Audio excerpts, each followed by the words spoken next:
Hi, I'm standing outside the Peter Folger Museum. Alongside with me today is Michael Jaley. He's the curator of the museum here, and he's going to take us on a nice little tour. But before we go on that tour and see what's fun and interesting inside the museum, let's have a few words with Michael and see what the museum's all about. Michael, nice to meet you. How are you? Good to see you. Okay, you too. Let me ask you, where are you from, Michael, first of all? I'm originally from St. Louis, Missouri. Came to Nantucket about 6 years ago for this job, and this has been my home ever since. And what is it that draws you into the curatorial aspect of Well, what's most interesting to me, I think history is an important subject, and it's important to our lives today.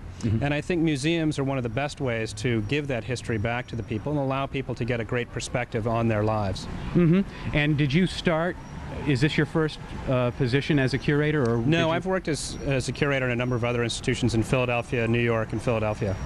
I see. And so you're in charge of the Nantucket Historical Association, right? Right. I'm curator of the entire association, which means I am in control of the collections, I do the exhibitions, and the tours as well.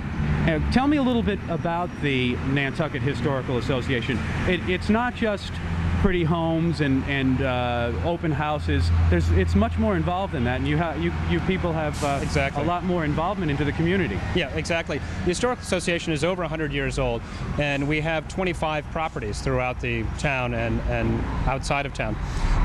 We do have historic houses and museums, but we also have wonderful resources in the library, research resources. We're also very active in the community as far as land use and development issues, and we play a big role to the commercial success of the island as well, drawing quite a few people here. And we're going to also visit the Whaling Museum. Right. Tell me a little bit about the Away Offshore exhibit. Well, the Away Offshore exhibit was conceived as an introductory exhibit to the island's history and some of our properties. It's a survey of the island's history from its original inhabitants 10,000 years ago up until the present. And it'll be up 2 years at least. It'll be open year-round. It's our first exhibit that'll be open year-round.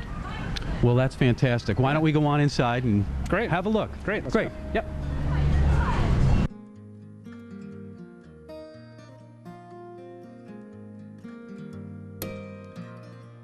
Nantucket was originally part of a big landmass that stretched out about 50 to 100 miles into the Atlantic and has all eroded away in the last 18,000 years, so that all that's left is just this little peak of a hill.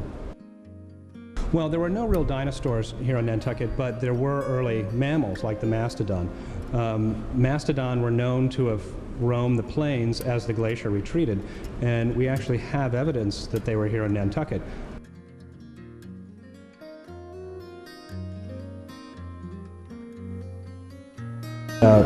Points that are on display here show that Native American habitation of Nantucket reaches back up to about 10,000 years and existed up until the late 1700s, when the last of the Native Americans died from European-born diseases.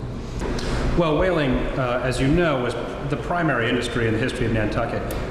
It began with shore whaling in the 1670s. The photographs that you're looking at show the processing of the whale on board ship. As you can see, it was a really messy business, and a lot of the refining was done here in Nantucket. And if you think of it, Nantucket in the 19th century was probably a lot more like Pittsburgh than it is today. But one of the neat things on display here at the Away Offshore is a diorama of the town and waterfront right before the Great Fire of 1846. The town was a very bustling whaling industrial center, as you can imagine. And when the fire came and destroyed all of this, it really destroyed the core of the commercial life of Nantucket. Fire, which started 150 years ago, this year, 1846, was pretty devastating to the town of Nantucket, as you can imagine. It started in a hat store on Main Street in a faulty chimney, and quickly spread to consume most of the downtown area that we know of.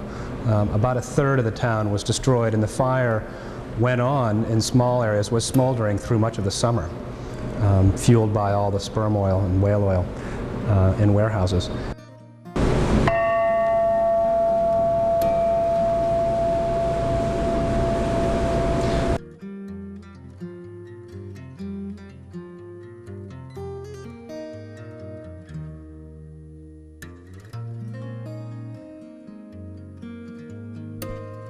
Well, African Americans on Nantucket have another distinguished history themselves. Because of the Quaker culture, there were a number of free blacks here, and they contributed tremendously to whaling. A lot of them served on whale ships and into the spiritual life of the island as well.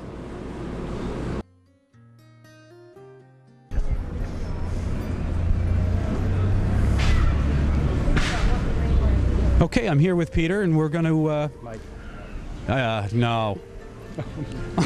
I want to call you Peter. We're going to go inside and check out the Whaling Museum. Okay, a fun and interesting way to do it. We get our own private tour, a walkthrough with the curator. Okay, so this is what are we seeing here, Michael? Well, this is the entrance to the museum. The museum is our most popular property. It gets about 50 to 60,000 visitors during its short summer season. Wow, which is pretty amazing. Right. Pretty amazing. So it's a very, very popular place.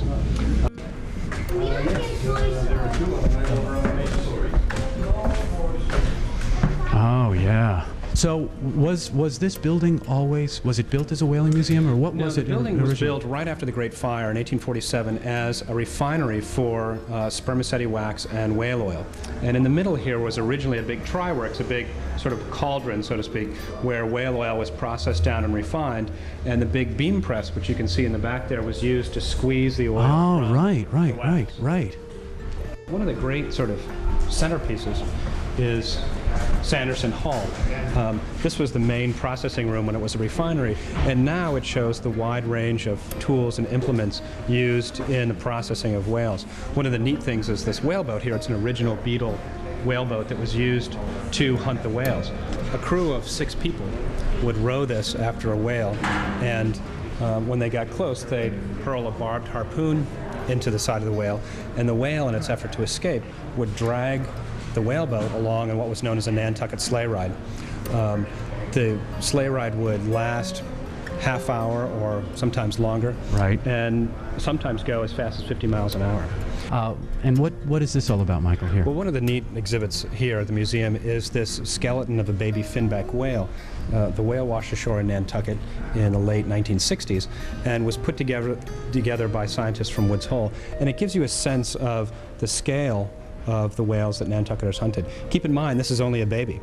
And if you compare the jaw of this whale with the jaw leaning against here, this is a full-size whale. Right. It gives you a sense of the magnitude of the creatures that would be hunted from those small little boats that we just saw. This is called the navigation room, and it contains a number of artifacts. One of the neatest, I think, is this lens from the Sankaty Lighthouse. This is the first lens. It's a second-order Fresnel lens made in France that was put up there when the lighthouse used to be powered by sperm oil, by whale oil. Right.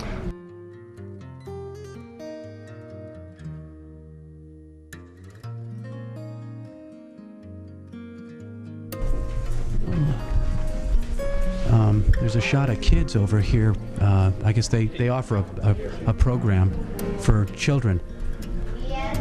Michael, what's happening here with the kids? Well, we offer a number of children's programs here in the Whaling Museum and several other of our properties. And this one is focused on life at sea and some of the crafts that were made aboard ship during the whaling area. And the kids love it. They get to make sailors' valentines and do scrimshaw. These shops give an indication of some of the industries that grew up around whaling that were predominant around Nantucket. Boat building and carpentry obviously was very important. This is where they made whaleboats. And these tools like the lathes and the water-driven saws were used to crank out whaleboats by the hundreds to supply the whale ships, because they were often destroyed during whaling voyages by whales when they were being hunted. Some of the other industries were sail making, and blacksmith shops, which were used to create the harpoons. All right. That's the blacksmith shop right there. All right. Wow, you guys really did a pretty special job here with the recreation. Well, thanks very much. It's beautiful. You know, the frustrating thing is you can never show everything or tell the complete story, but the Whaling Museum gives a great indication of what it was like at the time and how important the whaling industry was to Nantucket. And they're wonderful artifacts. As a matter of fact, we might want to go up to the Scrimshaw room and see some of the examples of scrimshaw, because we have one of the 3 best scrimshaw collections in the world. Let's take a look at it. Yeah.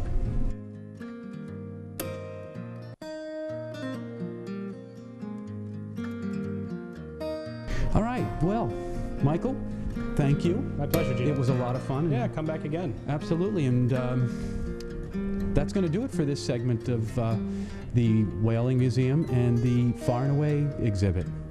Come on down and see the friendly folks at the NHA, and they'll take you on a beautiful tour. Great. Thank you, Michael. Thanks, Gino. All righty. See you soon. You bet.